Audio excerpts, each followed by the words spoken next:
Hey now, good morning, happy Tuesday, PSW staff, clients, friends joining us. Try to say that as fast as I could, but yeah, good morning, welcome. Yesterday was good. We looked at Amadeus, your film scoring scene. So it's got to be a piece by Mozart, and it's got to be something that could be played in that room when he's conducting, when he comes running out from the room and starts conducting. So it can't be a Mozart opera. Maybe not a piano concerto because there's no piano in there, but I'll be lenient. Let's see what you give me. But that's good. And we're going to talk more about Amadeus tomorrow, kind of our advanced class tomorrow. Just about how artists think, how composers hear music, things to explore. There's so many great scenes in that. So that's what we're going to do tomorrow. Today's weird because I know this sounds weird. You saw Music Fundamentals. That sounds like this should have been the first class that I ever even taught here with you guys. But we just need a recap, and I just want to make sure. I was thinking and talking to colleagues and other people. I don't know how important it is for if you don't read music, for those of you who don't read music, how important it is to learn to read music. Because as we've seen, many of our idols, pop idols, even Paul McCartney, the Beatles, didn't read music. So it's not entirely important to read music, but what I want to show you today is just how music is written and what we're looking at, and show you some visual examples. Because if a chemist told me this is what we're looking at, I would like that. I don't know what atoms are. I don't know but I would like a general idea of this is what we're talking about. So I want to present to you like a paradigm, something that shows just what we're talking about. So you don't need to know how to read this, but I want you to see visually how these things are come about. So is that a deal? I don't want to teach you how to read music, but I do want you to see how music's written and put together. Because we hear music, but then if you stop and think, how does one communicate that? I mean, sometimes it's just a band playing a bass part and saying you play this too, but then after that, you give it to other musicians. You need to communicate that. And if you can't communicate that, you need to show them something. So what is that you show them? So we're gonna look at just fundamentals, very basic stuff. I remember one of the things we've talked about is the genre word, styles of music. I do a lot of classical music in these classes, a lot of jazz music. These are, opera, these are all different genres, pop, so we know that term. But for the most part, and this is the simple part, you can use any kind of genre and write it with these basic fundamentals of music. You need a staff. So whether it's a rap song that you like or a piece of opera by Mozart, it starts with the staff. Always 5 lines. Everything is on these 5 lines. How many notes? It sounds like millions of notes. We've heard millions of notes in all of our songs, and everything's just floating up there, but it's only 12 notes. C, C sharp, D, D sharp, E, F, F sharp, G, G sharp, A sharp, B, and then back to C. That's all of music. So we have 12 notes on a staff. So this is how it's laid out, and that's what a scale is, right? Those, a chromatic scale going up. So you have the notes and the music. Now you got to put them. Now you have rhythm. So you need a clef, treble clef, and then bass clef. So mostly this is all written on just a piano staff. Because with treble and bass, you can have your bass part, you can have your singers, you can have all of these things can be laid out on just 2 staffs, which is really nice. That's why they have 2 staffs, because bass is way low. Sopranos, all those things can be, flutes can be way high. And of course, there's way more advanced stuff, but we're trying to keep this simple. So with the rhythm, mostly 4/4 is what we're talking about. Time signatures, so that's 4 beats every measure. Most pop songs, I'm trying to kind of keep this, but even a lot of Mozart stuff, it's 4/4, very easy, common time. They call that common time. That's why they write a C sometimes. But you need to fill out 4 beats in that measure. How do you do that? Well, you could have a whole note, which is 4 beats. That's just sustaining for 4 beats. 1, 2, 3, 4, 2, right? Or you could have a quarter note, 1, 2, 3, 4, and then the next measure, right? You could have eighth notes. Da, da, da, da, da, da, da, da, da, da.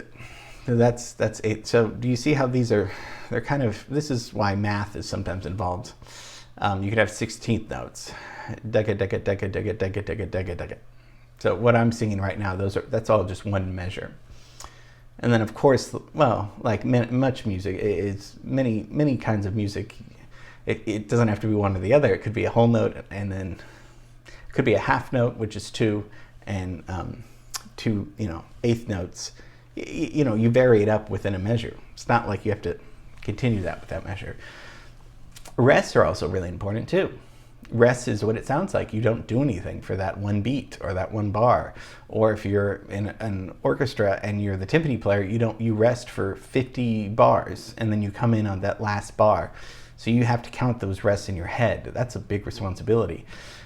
So rest is also when you don't play. Tempo. How fast are we talking about? Chords. We're breaking this so down. You see how easy music can be. Chords we talk about, and we have those little Roman numerals. So I did a lot of that with our Sousa class. The 1 chord, the 5 chord. Why do we have Roman numerals? I mean, what's that about? That goes back to about the 18th century. So, and that's because people needed a way to write music, to figure out chord progressions, and where the bass is. The bass is always the most important. We've talked about inversions before, where if it's a C chord and C is in the bass, that's not an inversion. If it's a C chord and E is in the bass, that's first inversion. So it's a respelling of it because you get a different sound, a different color. That's why you do it. Something I need to do more in my music. I don't do inversions, but don't tell people that. I don't know if I don't. It's something I have to talk about with my therapist, but I need to do more inversions. So we've talked. So those Roman numerals. So a 1 means it's the root. It's the 1 chord. That's why that 1 is there. So hey, let's do Let It Be in the key of C. C is the 1 chord, and on that first bar, you're going to write just a little Roman numeral. For this class, we're just going to do the 1, 4, and 5 chord because that's most of pop music, of blues music, even of Mozart stuff. I mean, you can really simplify hide in a lot of stuff to 1, 4, 5. The 1 chord, the 4 chord, which would be the F if you're in the key of C, the 5 chord, which is G. Where does the 5 chord? 5 always gets us back to home. We have to get back home. We're lost out there, and it always resolves to that 5 to the 1, to home. I know when I slow it down like this, it doesn't sound like anything. Why don't we hear a few examples of just popular music where, and I'll put it on the screen when the 5 is going to go to the 1.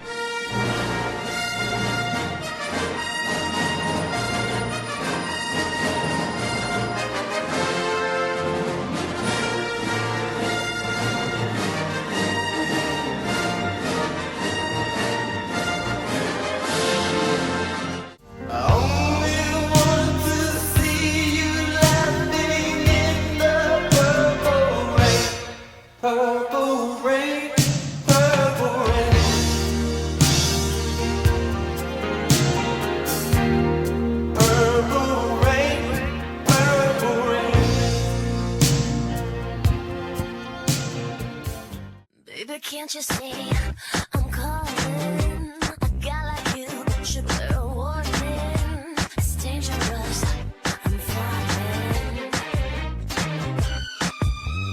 See how our ear automatically needs to go? I mean, of course not all music does this. There's deceptive cadences and all that stuff, but we're not talking about that today. This is how music is written down.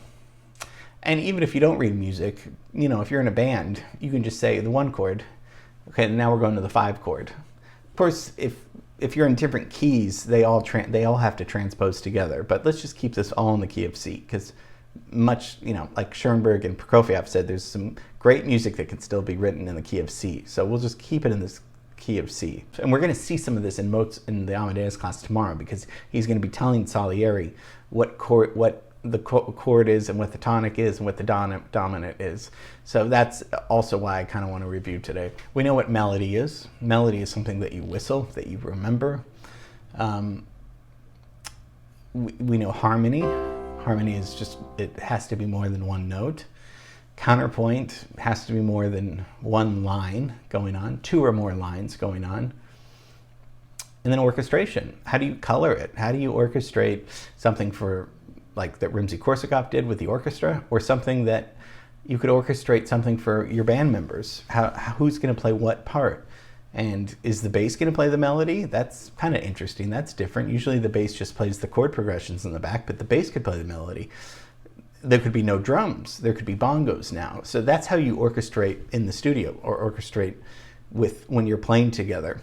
That's orchestration, whether it's for 50 musicians or 3 musicians. So orchestration, these are the elements of music. This is how it all comes together. Please, please, please, if you have any questions about any of this, I didn't mean to rush through it. I just wanted to simplify it, just to give you a refresher about this is what music looks like. And like I said, this isn't just classical music, and this is not just Mozart because we're talking about Mozart this week. This is all of music, whether it's the Beach Boys, the Ronettes, all of music can be put on these 2 staves. And so so that's what I'm trying to do. I'm really trying to make it as easy. So please, if you have any questions, call me or comment below, because we can go into this. But I really want to keep this simple, and not necessarily where you have to read the music. Reading music is good. I'm not discouraging that, but not necessary for these classes. Just want to visually show you how this looks like on paper. So I hope that was not confusing and somewhat informative.